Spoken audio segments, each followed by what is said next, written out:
Welcome back to What's the Obsession. We are taking a look back at the case of the Idaho4 murders in the University of Idaho in Moscow, Idaho. This is the first news report that I know about from KREM 2 News. I've been here in Moscow on scene since about 3 p.m. Since I've been here, I've watched Moscow police cars come in and out of this neighborhood, where officials found 4 people dead. Neighbors say they began noticing police cars flood the area around 12 p.m. today. Moscow police say they responded to a call here on King Road for an unconscious individual. Upon further investigation, officials found 4 people dead. While police investigated the scene, the University of Idaho enacted a shelter-in-place alert as university officials reported a homicide near campus. As we've stated, that alert is lifted at this time. Neighbors say most people living in this area are a part of U of I Greek life or are students, but we do not know the identities of those involved or who lives at the residence. Officials are investigating. This is a very much developing situation, and we will continue to stay on the grounds until we have more information to report back to you. Until then, in Moscow, Janelle Finch, KREM 2 News. That night, the night of Sunday, November 13th, 2022, all 4 victims were pronounced dead. The following is a news report from the next day, Monday, November 14th, 2022. So police still have this house here near University of Idaho taped off. This right here is where officers found 4 bodies yesterday. Here's a breakdown of the timeline from what we know so far. Around 1 p.m., we heard reports of a homicide investigation near the college campus.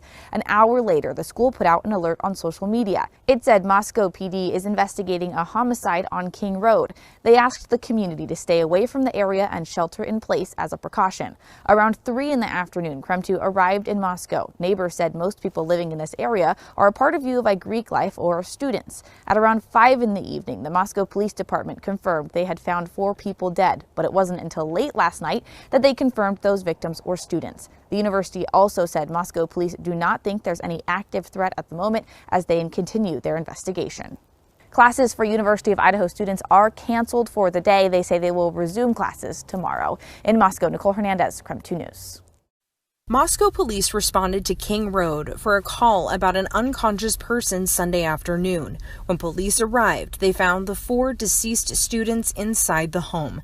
This morning, the city of Moscow and University of Idaho identified all 4 U of I students. Freshman Ethan Chapin of Conway, Washington, was a member of the Sigma Chi fraternity. Zana Kernodle, a junior from Post Falls, was a member of the Pi Beta Phi sorority. Madison Mogan was a senior from Coeur d'Alene, and Kaylee Goncalves was a senior from Rathdrum. This is a pretty traumatic situation for our campus community. Dean of Students Blaine Eccles says news of the suspected homicide shocked the Vandal community. Mayor Art Bettich. I feel very badly for them, and not just for the victims, but everybody else who's a friend and associate with those people. He told me he was shocked by the news about what he's calling a senseless act of violence. This is stuff that shouldn't happen, especially in a small, quiet town like Moscow is, where we're heavily involved with the university. And these are things that affect not just town, but the university, the students, lends everybody to a sense of insecurity about what's going on here and why. And it's a very tragic and sad situation all around. In speaking with Kaylee Goncalves' mother and sister, they tell me Kaylee was a strong and passionate go-getter. She even already had a job lined up in the tech industry after graduation. Kaylee was one of 5 Goncalves' children. She graduated from Lake City High School, the same school as Maddie Mogan, another victim. Kaylee's family says the 2 were especially close, and Maddie was a part of their family as well. Kaylee's oldest sister, Olivia, shared a statement on behalf of the Goncalves family. It reads in part, "Kaylee was, is, and always will be our defender and protector. She is tough and fair, the ultimate middle child. She did absolutely everything she set her mind to. She didn't hold back on love, fights, or life. Kaylee was the ultimate go-getter and constantly wanted an adventure." We still have a lot of questions about what happened. Also looking for answers is Kaylee's family. Kaylee's sister Olivia asked the public to stop spreading rumors about what happened and wait for the facts from police. We are continuing to ask our own questions and will continue to bring you updates as we get them. In the studio, Janelle Finch, Crime 2 News. Nicole, you've been there for an hour or so now. What are you hearing from police this morning?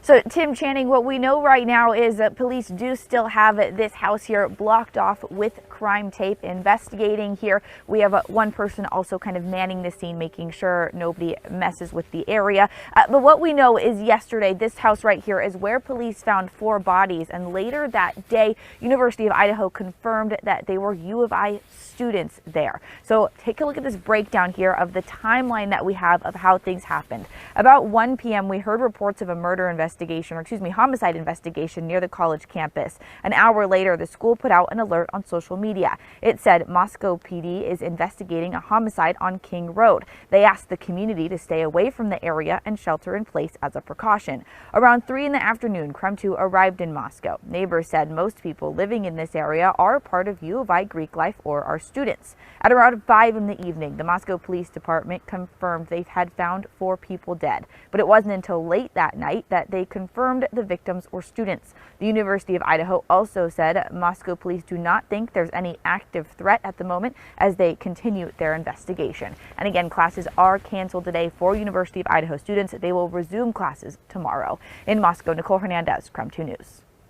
Now, last night, the University of Idaho released a statement. President Scott Green says, in part, an event of this magnitude can understandably have significant impacts on those left behind. As vandals, we must come together and lift each other up. Next, we'll look at the first public statement from Latah County Coroner Kathy Mabbutt. Kathy, with a C, Mabbutt, M-A-B-B-U-T-T. And I'm going to ask you, how long have you been doing this for? I've been doing it for 16 years, and I just got reelected for another 4. So what is it that, or I guess, when did you get the call on Sunday? I got the call just a few minutes after noon that there were 4 homicides, but I didn't go to the scene because of law enforcement doing their investigation first. So I didn't actually go to the scene until about 5 or 5:30. Can you walk us through, like, for our viewers, kind of the process between when police show up and then you guys getting the bodies and doing your examinations? Sure. Well, law enforcement goes through and looks for any evidence, takes videos and pictures of everything in there, and they'll start talking with people. So I don't really need to be there for that. They can't move the bodies. I mean, the bodies have to stay as they were until the coroner gets there. So that's what my job is, to and look at the bodies. As a coroner, do you guys do the autopsies and all that? No, we some do if they're an actual medical examiner, but we have forensic pathologists and we contract with Spokane to do that. So in your experience, what is it that you saw when you showed up? Well, there was a lot of blood. It was a very sad scene with 4 murdered college students. You're ruling all 4 deaths homicides? Yes. Okay. And can you give us a manner of death? Yeah. I believe that the press release was that they were from a sharp object. So stabbings. Yeah, we'll know more after the autopsies tomorrow. And do you believe this could be like a murder-suicide, or? No, there are 4 homicides. 4 homicides. Okay. And when it comes to doing the investigation post-autopsy, that falls on you, correct? Yes. It's my job to determine the manner and mechanism of death. And then I know with toxicology results, there can often be, at least in Washington, a delay. So do you have any idea how long it could take, if those were relevant, to get any type of results back on that? Well, the toxicology reports, right, they usually take 4 to 6 weeks, sometimes longer. But they might, I don't think they're going to be relevant in the actual manner or cause of death. And do we know how long between the time of death and when police found them, approximately? No, I don't know for sure. Do we have any, could it have been hours? Could it have been a day? Was it maybe close? Like, is there any sort of like time frame there? Not that I'm aware of. Okay, gotcha. And you said the scene was really difficult. I mean, is this something you've had to deal with before in Moscow? Since I've been coroner, there have been at least 2 other multiple homicide scenes that I've been involved in. So. Would you say this is probably the most gruesome? No, it's hard to just single it out. It's the only one I've been to where there have been 4 people at one scene. There have been the other ones have had multiple scenes. And was anybody else injured, like any non-deceased people? Not that I'm aware of, but I wouldn't necessarily be notified either. Okay. I didn't know if that was like, because the injuries could be similar, it might matter to you. Oh, But right. no. Okay. Were the deceased all in close proximity to each other, or were they in different rooms? I don't know that I can discuss that. That was going to be my next question too. So I think Will we be able to get a copy of your report once it's concluded? I'm sure it'll be. Oh, sure. Yeah. Yes. Okay. Just call. Yes.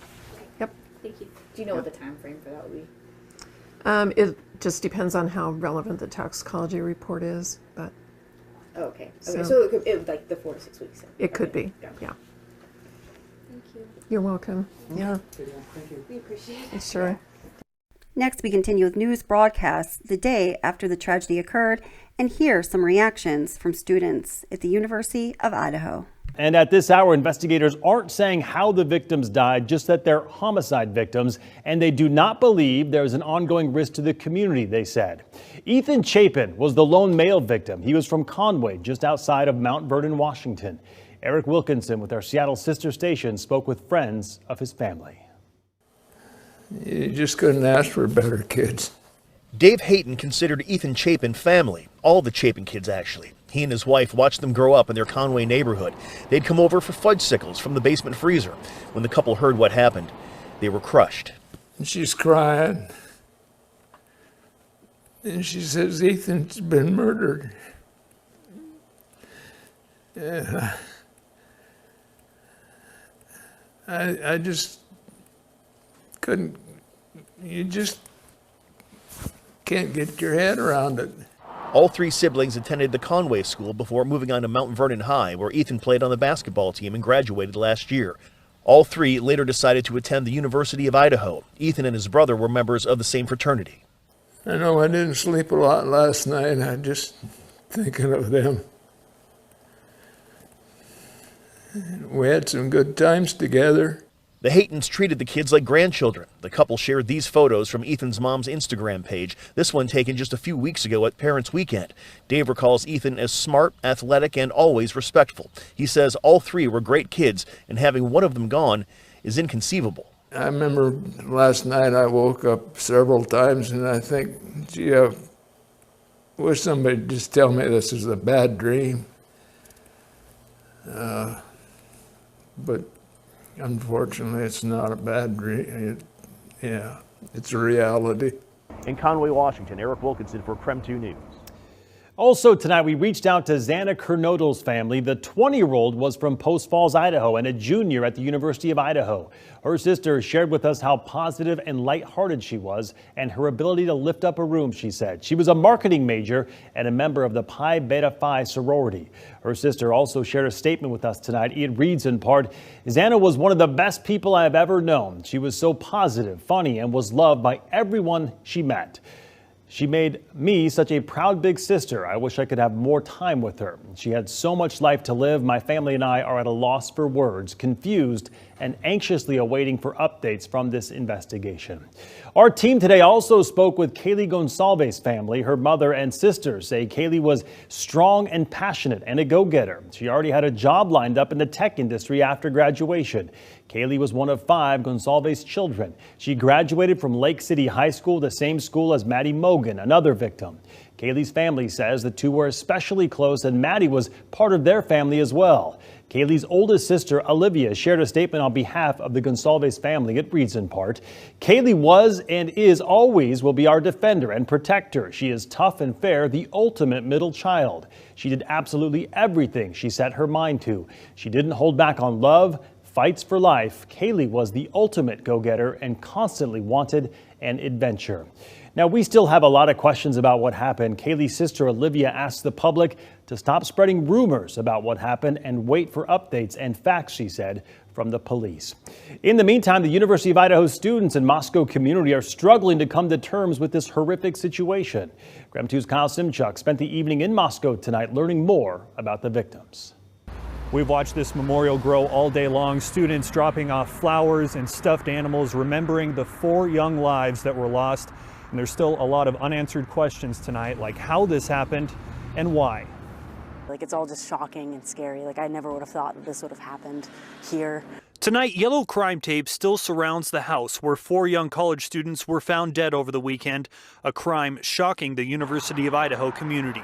Classes were canceled today, and some students have decided to go on Thanksgiving break early. A lot of people left last night, and then we were like, I know we were like one of the only ones who actually stayed here last night. My mom has called me every single hour for since 7 a.m. this morning. So yeah, they want me to come home if I don't feel safe. Moscow police have not said much about what exactly happened, but they have released the names of the victims. 2 of them, Zana Kernodle, a junior from Post Falls, and Madison Mogan, a senior from Coeur d'Alene, were servers at the Mad Greek restaurant in downtown Moscow. The restaurant posted on Facebook saying the 2 brought so much joy to the restaurant and all they encountered. Mad Greek is now closed, giving staff time to grieve along with the rest of the community. And the university is planning a vigil for the victims. That's taking place at 5 p.m. on Wednesday on the lawn outside the administration building. In Moscow, Kyle Simchuk, KREM 2 News. Meanwhile, Coeur d'Alene Public Schools released a statement about Madison and Kaylee, sharing, quote, "The loss of our graduates, Madison and Kaylee, is heartbreaking. We wish to convey our condolences to their families and friends, as well as their former classmates and teachers at Lake City High School and other schools they had attended.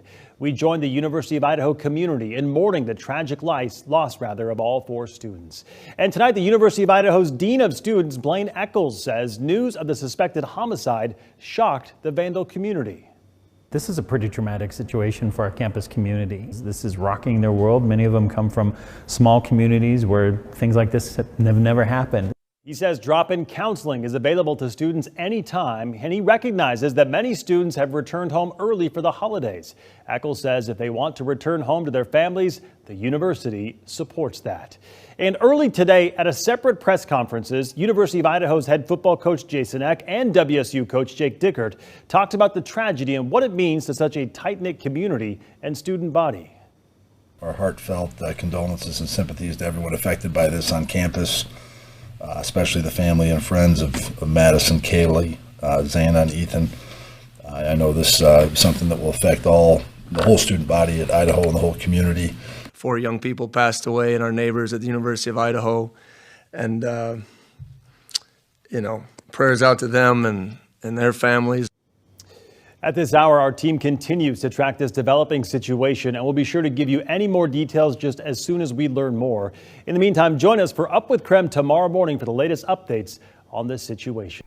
Ashley Banfield was the first to report on the 3 a.m. disturbance and police call from the University of Idaho band field located right near 1122 King Road, the residence of the victims.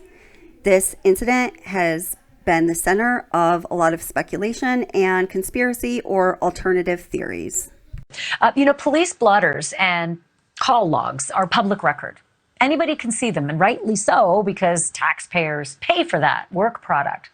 And now some eagle-eyed followers of the Idaho quadruple murder case have picked up on one particular item from the police on the night that the 4 college kids were murdered. In fact, the incident in question happened at almost exactly the same time as the killings. I'm going to read to you what the police blotter actually says. Quote, "There was an alcohol offense reported at 3:01 a.m. on November 13th, and that's the last night the kids were alive. The location, a field on Taylor Avenue. You can see it there. Band. It's called Band. field. So that is not far from the Sigma Chi frat house where two of the victims, Zana Kernodle and Ethan Chapin, spent a lot of their evening earlier on that night. The police timeline puts them at the Sigma Chi party from 8 to 9 p.m. But then there's a big 4-hour and 45-minute black hole where nobody knows, or nobody's saying anyway, where Ethan and Zana were between 9 p.m. until they got home at 1:45 a.m. So our Brian Enton joins me live again, and we're also joined by Gemma Gaudet, who's the host of Idaho Matters on Boise State Public Radio. Thank you to both. Okay, Brian, I'm going to begin with you. The big question is, what do we know about that very strange police call at 3:01 a.m.? Well, we don't know much more than what you just said, Ashley. It was in the police blotter. 301 had something to do with alcohol. Police did take down a report, although we haven't been able to get that report at this point. This is the field behind me where the call was made, the big white field right there. That's the frat house you just talked about. You can see with the Christmas lights, and it's all very, very close to the house where the murders happened. I don't know if you're able to, but if you and your photographer Mo could sort of walk me that way, because as I understand it, you might actually be able to walk me at least part or all of the way from where you are to the home where the victims lived. Yeah, we can walk you there. Again, frat house, field. This is like an apartment complex parking lot that we're in, and we'll walk you back, Ashley. And I've been telling you the last couple of days, there's it's a dense area. You know, when you just look at the shot of the house, you don't realize that all of these houses and apartment buildings are around. This is like a little walkway that the students use to get down to the frat houses. And we'll just walk up here. Be careful, Mo, because it's a little slippery. It's been snowing nonstop pretty much all day. Just looks like it let up a little bit. So we go up these steps here. And then this is a little road right here, Ashley. And you see here is the house. This is the house where the murders happened. So it's a short walk. No idea. Wow. I mean, short walk, that's like 55 seconds. I mean, they could have gotten home so quickly from that frat house. I had no idea it was that close, Brian. That's remarkable. Very close. Yeah, okay, very, well, Gemma, very now close. that we and also, again, all the places they walked by. No, I was just saying all the places, the apartments, the houses that they would have walked by. I mean, again, it's a dense area. There's a lot of people who live in this area. Yeah, and all the witnesses who might have seen something or had a camera out or would have just thought yet another group of students walking by. So, Gemma, you just saw what Brian showed us and how close that was to the frat house. Talk to me a little bit about that frat party that night, because my thinking is that Ethan is a frat brother at the Sigma Chi. They all had to have known, you know, if he'd gone at 9 o'clock at night and they didn't see him again, right? Well, what we know at this point, Ashley, about that fraternity party is that Ethan and Zana went together, as you mentioned, and then our understanding is that Hunter, Ethan's triplet brother, it was also a part of that fraternity house. And Hunter took Maisie, their sister, as his +1. But even Idaho State Police, the communications director for Idaho State Police, has said there are gaps in that timeline that night at Sigma Chi, and they want students to help them fill in those gaps. So they're still wondering, we're still wondering, you know, what happened within that time frame. It's fascinating to read that, you know, Maisie and Hunter, the two triplets with Ethan, were at that party as well and spent the whole evening together with Ethan and Zana until those two left the party, which you would think they would know the time they left the party, and yet we're not being told. On the Wednesday after the tragedy occurred, the police made their first statement to the public and started to give some information that they knew about the investigation into this crime. Moscow Police Chief James Fry, University of Idaho President Scott Green, and the Director of Idaho State Police, Colonel Kendrick Wills, all spoke at today's press conference. Before Wednesday's press conference, Moscow Police had only told the public the 4 students were found dead inside the home late Sunday morning. Wednesday, they revealed that all 4 victims were stabbed to death. Chief Fry says 2 other roommates were at the home during the attack but were not injured, and he is not calling them witnesses. He said they were also home when police arrived at the house. Fry did not say why the call to police was not until noon on Sunday when the attack happened in the early morning hours. Police said it appeared to be a targeted attack, but did not explain why. Moscow police have also been saying that they do not believe there is an ongoing threat to the community. But today, the tone changed. Police say the search for a suspect continues and people should look out for each other. Meantime, we found this video from a Moscow food truck that's from early Sunday morning. It shows 2 of the students, Kaylee and Maddie, ordering food around 1:40 a.m.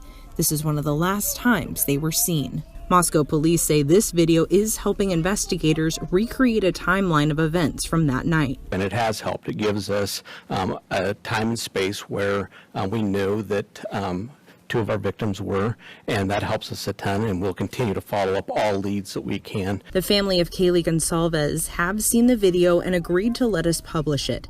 They identified Maddie Mogan wearing the long black jacket and Kaylee, who is with her, in the white sweatshirt. It's normally a place where everyone feels really safe. Joseph Woodall is the manager of the grub truck. He is seen in the video working the cash register, taking the girl's order. This afternoon, he described their interaction with me. One of the blondes was just a little bit more cheery and kind of bouncing around a little bit more, and then one was like standing there and doing the hello, how are you, and goes through the interactions. And normally, that's pretty normal. In most of our groups, there's people that are more energetic and people that are managing the energetic people. Joseph told me he felt incredibly sad when he learned the news about the girls he had just seen the other night. Hope they find the person. Hope they get After the details of the autopsy are released to the public, the roommates are mentioned for the first time. This is the Thursday after the tragedy occurred. Spokane County Medical Examiner finished the autopsies yesterday and sent them over to the Latah County Coroner. With that, the coroner sent out this. You can see here at the bottom of the document, cause of death, homicide, murder, and manner of death is stabbing. Moscow PD says whoever did this used a large knife. We also learned yesterday Idaho State Police say investigators think the killer got in the house through the sliding glass door. ISP says the forensic team is taking another look at the house to make sure they didn't miss any details. We intend to come out and solicit information from the public if they are within certain areas that we believe are of interest for this investigation. And so hopefully today or early tomorrow we will come out with a map where the victims were at specific times during the night and ultimately ending at their residence. The FBI's Behavioral Analysis Unit is now helping in the investigation. They do crime analysis, create suspect profiles, and help with interview strategies. ISP says an FBI command vehicle is on its way to bring Moscow up more resources. As for the other 2 roommates who were home during the attack, ISP says they are cooperating with investigators. They are not suspects or persons of interest as of now, but ISP says nobody is clear from the investigation yet. In the newsroom, Nicole Hernandez, KREM 2 News. Earlier this evening, the University of Idaho released a statement urging students to be vigilant. For those that are still here, security will increase over this weekend. Moscow police say patrols have also ramped up around the community. The school district says patrols will monitor the area around its schools. Idaho State Patrol is helping with this extra police presence. People I spoke with in the community today are less concerned about their own safety and more focused on making sure the suspect or suspects are found. In your 70 years of living in this area, would you ever have thought that something like that could happen? No, really. No. I definitely was shocked and a little scared, but at the same time, I do have a feeling that the person who did this was somebody that they knew, and so I wasn't personally afraid. This morning, I noticed quite a few more law enforcement just out and about. I'm really grateful for them. People say they're thankful Moscow PD are calling on the necessary agencies to help protect the community and figure out what exactly happened on Sunday.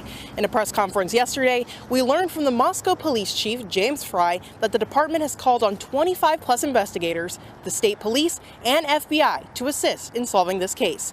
The Moscow Police Department maintains that this was a targeted attack. For that reason, the people I spoke to say they don't personally feel a threat in the community. But like said, the University of Idaho is reminding people here to remain vigilant and provide any and all information you can to Moscow police. In Moscow, Janelle Finch, KREM 2 News. People across the country want to know what happened inside this home and why.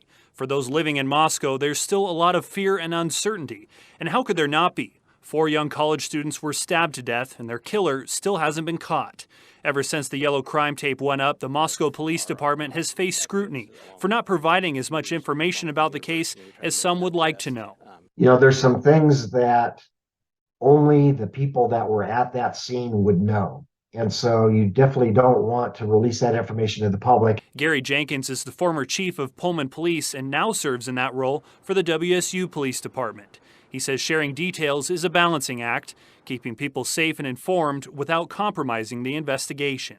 Just trying to make sure that when detectives go out and interview people, it's based on what they know, not what they've heard on the news. The University of Idaho told students this week they could go home early for Thanksgiving break if they didn't feel safe around campus, and many already have. Jenkins says that could pose a challenge for detectives trying to interview witnesses.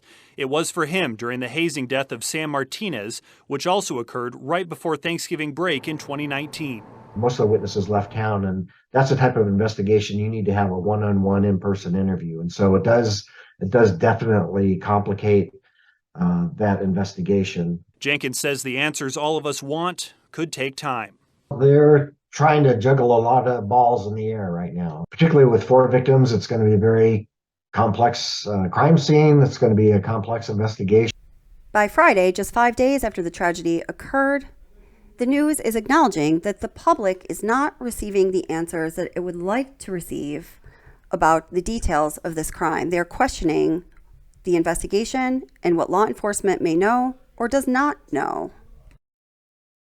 New details are emerging in the stabbing deaths of 4 University of Idaho students. Tonight, the Latah County coroner says the 4 students were likely asleep.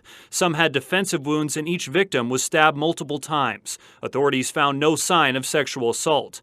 Moscow police say at this point in the investigation, they do not believe the 2 surviving roommates or the man seen standing near a local food truck were involved in the murders.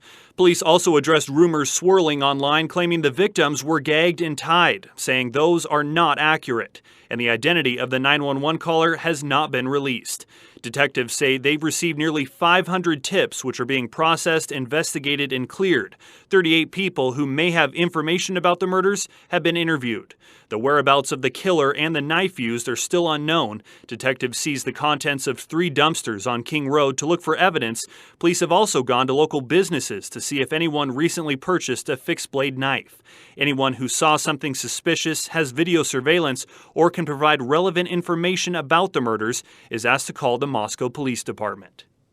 Investigators are still trying to piece together where the 4 University of Idaho students went the night before they were found in their Moscow home, stabbed to death. Investigators are hoping the map released today will provide additional tips from the community. The map details the night of Saturday, November 12th into the early hours of Sunday, November 13th.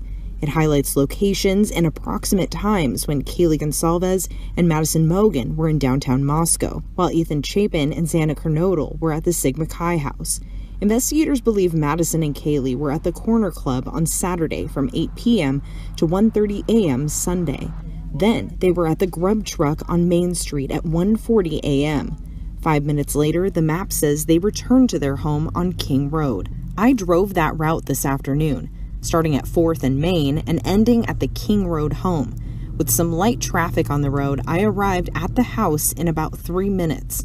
This suggests it's reasonable to believe Madison and Kaylee traveled by car from the food truck, but that detail has not been confirmed by police. Investigators also say Ethan and Zana were at a party at Sigma Chi from 8 to 9 p.m., then returned to the home on King Road at 1:45 a.m. The fraternity is a short 3-minute walk from the house, but still, there is a 5-hour gap on their location between the party and arriving at home. Investigators hope someone might remember being at or near the locations they've identified around the same time and potentially saw something suspicious or relevant to the investigation. Police are asking those people to call the tip line or email with that information. This is all good information, but it brings up even more questions, such as, did investigators use the students' cell phones to identify the locations and times on this map? Did Madison and Kaylee walk or drive or get a ride back to the home? And did Zana and Ethan spend only 1 hour at the Sigma Chi fraternity? I have several calls into Idaho State Police and other local authorities working this investigation. I have not heard back, but we will continue to press for answers. This is the first press conference done by law enforcement and university officials where they spoke directly to the public.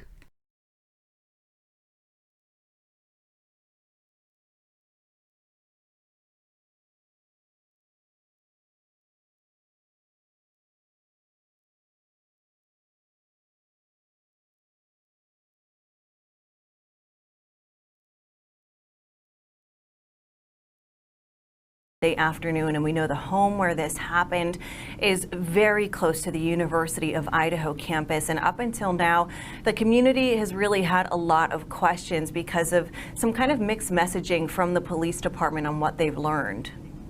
Okay, let's take a look at the podium and take it live. Any information about these times or the victim's whereabouts, please call our tip line at 208-883-7180.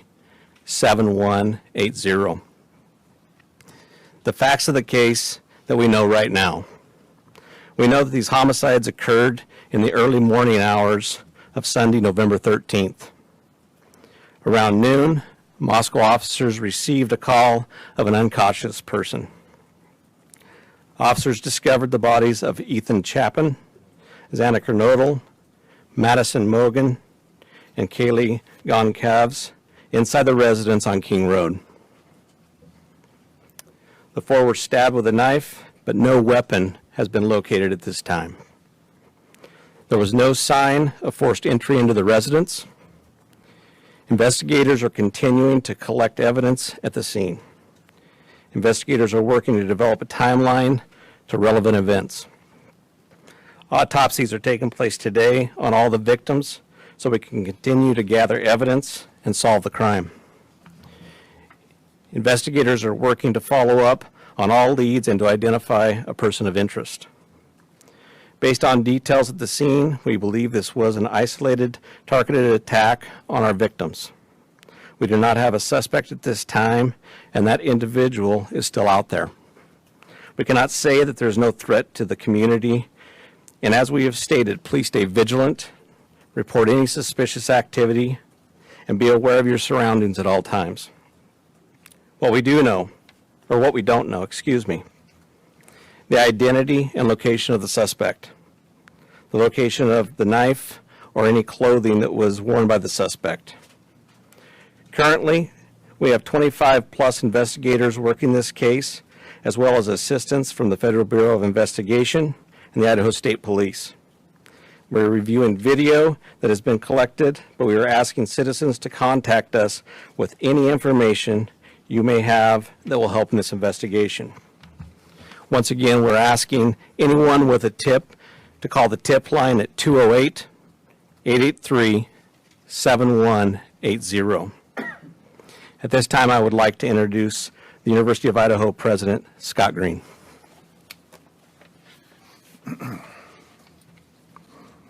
Thank you, Chief Fry.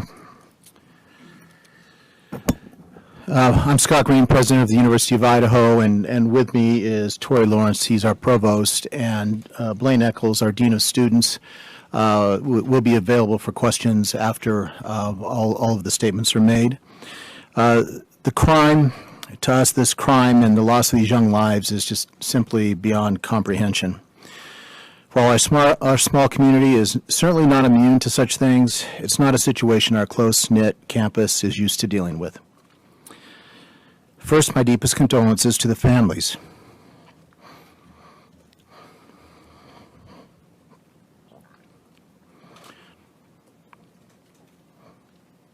And friends of Ethan, Kaylee, Zana, and Madison. Excuse me.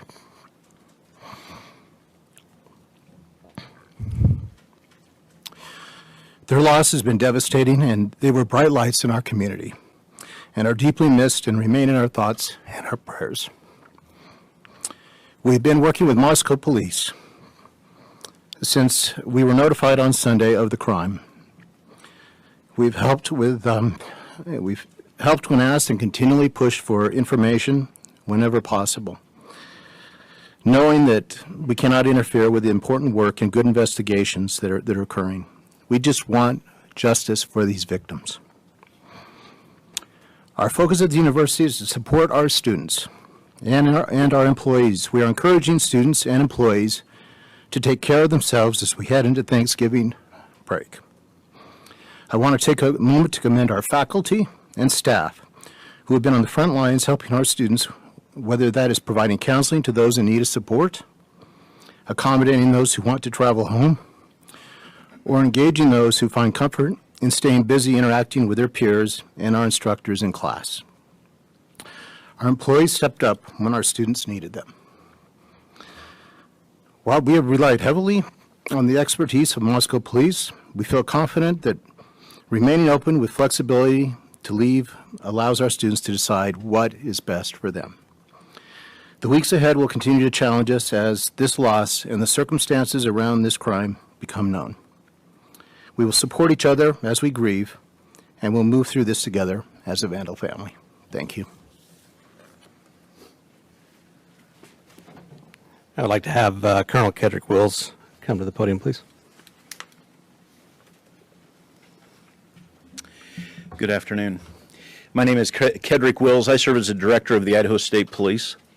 And as we have this discussion today, I'd like to express my appreciation for your attendance here, because it's important, vitally important, that we get the information that we have out to the public. Crime knows no boundaries, and these murders have shaken us to our very core. You heard the university president as well as the chief of police talk about this small community, and it's a very close, tight-knit community.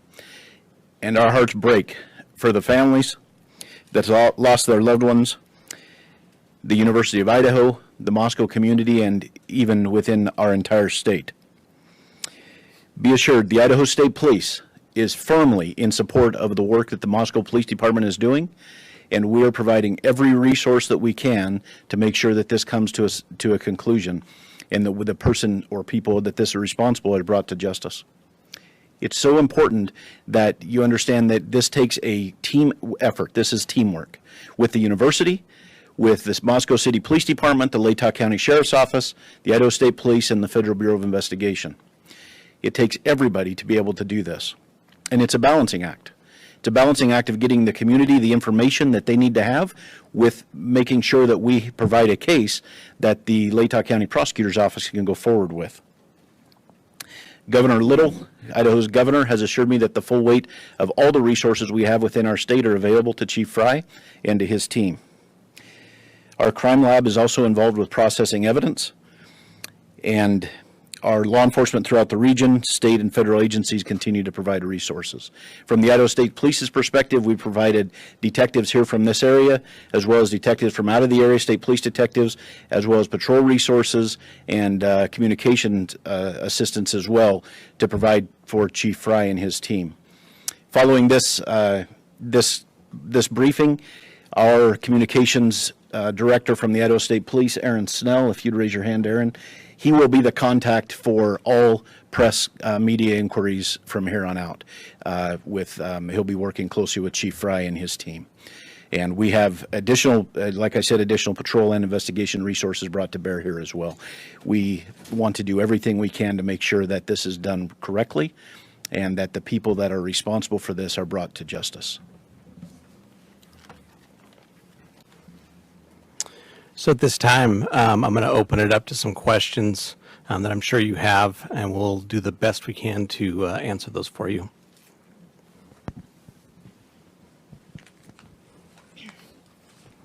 Hello, Chief Ray.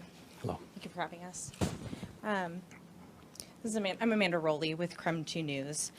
You mentioned that there's an indication that it's an isolated, targeted incident, and there is an individual somewhere. Can you give us a reason as to why there's that belief there is a suspect? And can you also give a little more information on the forced entry? There's no sign of forced entry, but was the door, did it seem like any of the entries were left unlocked by any means? I'll answer the last part there just because it's at the front end of my mind. We're not 100% sure if the door was unlocked, but there was no damage to anything, and the door was still open when we got there. And my first question, Yeah. if you'd like me to read. No, I think I haven't. In these cases, we take the totality of the things that we see, and they're very dynamic, right? And they're very big, and there's a lot of information, and we try to take that information, and some of it we can't share with you, correct? But we try to take that information, we try to make the best educated decision we can. We review that as a team with our detectives, along with our prosecutors, along with the university, and we try to make that best decision on that. So we, at that time, believe that there was no a threat, and our goal is to provide safety for this community. That's why we're bringing in the resources we're bringing. We want a close to this, and we want to do everything we can to let the people in our community know that we care. We want them to feel safe. We want them to be safe, and we're going to do everything we can to do that. And if I could add one more question. You asked for videos or anything from the community to help put together that timeline. We obtained a copy of Twitch video, and family members of the Goncalves family were able to identify Maddie and Kaylee in those videos at a food truck ordering food.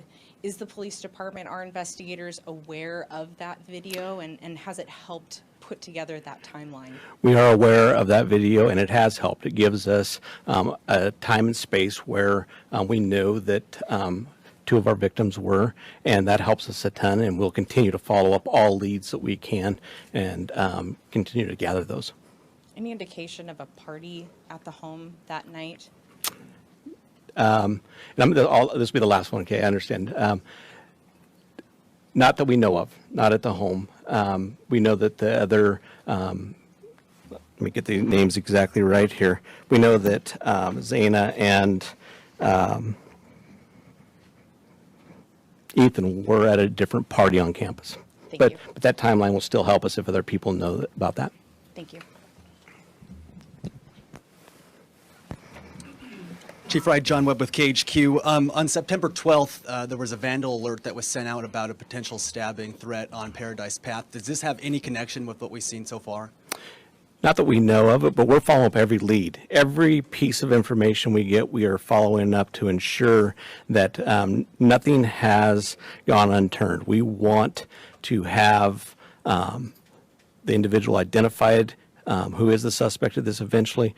So we are literally looking into every aspect of everything. And you guys have said repeatedly that there's no threat to the public, but we don't know who the suspect is. We don't know where he's at. How is there no threat to the public at this point? Well, that's kind of an unknown. Like I said, we took the information that we had at the time, but we do need to be aware the individual is still out there, right? We need to be vigilant. We need to watch out for our neighbors. We're a community policing community. We've said that for years, and it's a community that watches out for each other. We need to continue to do that until we can close this off and make an arrest. Why has there been such limited information over the past couple of days? I mean, we're almost 4 days into this. Why has it been so limited? Yeah, it's a difficult, we have a lot of information coming in, and, we have tried to push out some information through press releases, but the reality is, I probably should have been standing here a day or so ago, but I'm here now. We're going to continue to be here. We're going to continue to give you the information we can. We care about this community. I care about this community. I've worked here for 27 years. I want this community to be the safest community around. So the mayor has called it a crime of passion. Is there any indication that that's true? We're looking into every aspect of this. I'm not going to stipulate whether it's one thing or another. We're going to continue to investigate and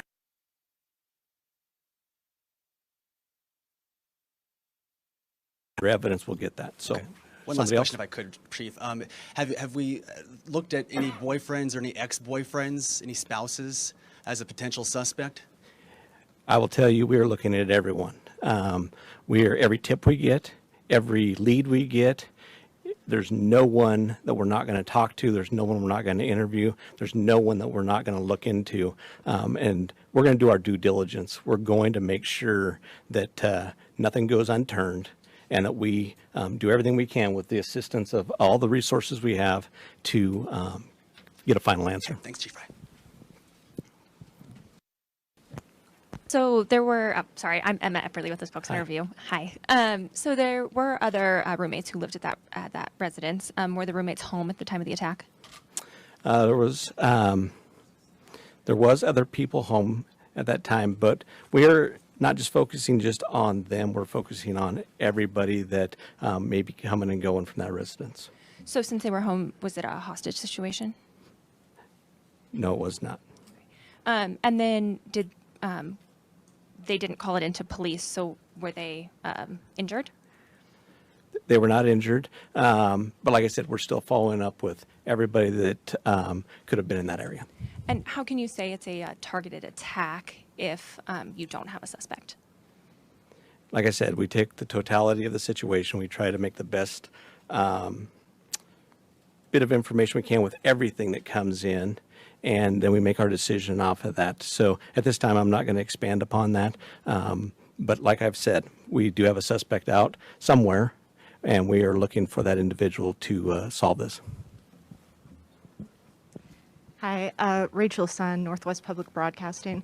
I just want to clarify something you said earlier. Over the past couple of days, the information that we've been getting is there's not a threat to the public.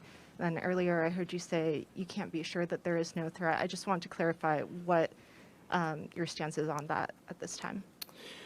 So we still believe it's a targeted attack, but the reality is there's still a person out there who committed 4 horrible, horrible crimes. So I think we got to go back to there is a threat out there still, possibly. We don't know. We don't believe it's going to be to anybody else, but we all have to be aware of our surroundings and make sure that we're watching out for each other. Okay, and then one other follow-up. I know you said when the call came in, it was for an unconscious person, and also that was a stabbing. It seems, just from an outside perspective looking in, like that would be not the first thing a person calling in would think. You're right, but the report that we got was that it was an unconscious individual. It wasn't until our officers arrived on scene, went in to do caregiving check on the individual who was unconscious, that we found the scene that we found. Okay, thank you. Yeah. Hi, Heather Roberts with ABC News. Just to follow up on what she asked, so the other 2 roommates were there at the time of the attack? All the information that we have from our investigation is that, yes, they were. Okay, but they were unhurt. That is correct. So is there any explanation as to why it took so long then for someone to call 911? You have surviving witnesses to an incident at 3 or 4 in the morning, and the 911 call didn't come until noon? I don't think I ever said that they were witnesses. I said they were there. So, you know, we don't know why that call came in at noon and not in the middle of the night. Would have we loved for that to have happened? Yes, but that's not how it took place. So that's why we're investigating everything still, to try to pull all the pieces together. Were they one of the people, were they the 911 caller? At this point in time, I'm not going to divulge who our 911 caller is, just because I want to keep the integrity of the investigation at this point, okay? Okay. And last question, are you able to tell whether the same weapon was used on all 4 victims? You know, that's why we're having the autopsies done. The autopsy will confirm that and hopefully collect some evidence for us, even from those. That's why you do the autopsies, is to try to be thorough and try to gather more. So we'll leave that would probably be something that would come out later. Okay. Excuse me, Derek Shug, Fox News Digital. Was there anything missing in the home, or were the purses still there? Any robbery attempt, anything like that? Nothing that we have identified. And I'm going to take about 2 more questions, all right? Hi, I'm Tim with the Daily Evergreen. I was just wondering, were the 2 other individuals present at the home when police responded at noon? Yes. Okay. Chief, if you don't mind elaborating a bit more on those two people. Was it two people? What have those people shared about the circumstances of that night, what they saw or didn't see? Well, I'm not going to go into what they shared that night. Obviously, that's part of our investigation. That's part of the information that we're trying to build our complete story with. So at that, as far as that goes, we're not going to go any further into what they know and what they don't know. How many were there? We believe 2. Chief, have you looked into the social media accounts of all the different victims, and do you? We understand that one may have had an account linked to her Instagram account. Have you looked into those accounts? Have you seen any sort of threats made to any of the individuals? So we are looking at all resources. You know, we got, like I said, the Federal Bureau of Investigation helping us. We got our detectives, our forensic detectives looking into that. We're trying to pull this whole picture. We're looking at everything that we can look at, social media, etc. So to answer your question, yes, we are. Were the victims all found in one part of the house? I'm not going to divulge that either. That's part of our investigation. And at this time, I'm going to go ahead and close this off. But if you'd like to, if you have any questions for the university, we'll open that up at this point in time.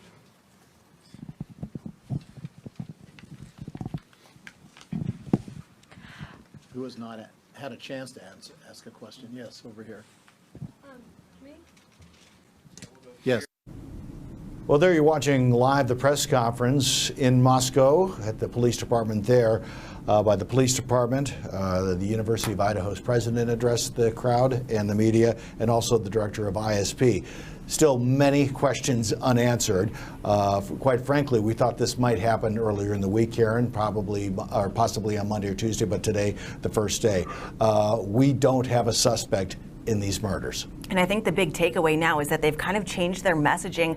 Originally, over the last couple of days, telling the community there is no ongoing threat. We think everyone is okay. This was a targeted attack. And today they say they still think this is a targeted attack, but they said specifically, we cannot say there is no threat to the community, and telling people on campus and the surrounding area to really stay vigilant and asking for more information and leads at this point.